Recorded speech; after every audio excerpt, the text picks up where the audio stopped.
আর দানিয়েলে কি বলে গেছে সৈয়দ মহিষক আবেদনগর তাকে যখন অগ্নিকুণ্ডে নিক্ষেপ করা তখন কী বলেছিল, তুমি শেষবারের মতো আবার বাজনা বাজবে, আবার সব কিছু আবার নতুন করে তোমাকে শুয়ে পড়ে প্রণাম করতে হবে, নাহলে অগ্নিকুণ্ডে ফেলা হবে।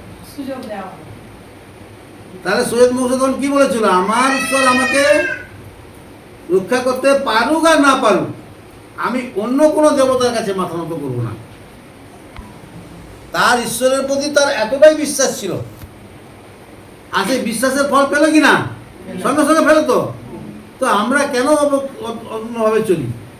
আজকে পরমেশ্বর পিতা, আজকে যে আমরা এসেছি এখানে, আমরা নিজেরা আসিনি, পরমেশ্বর পিতা মনোনীত করেছে বলে আজ আমরা সবাই এখানে উপস্থিত হতে পেরেছি।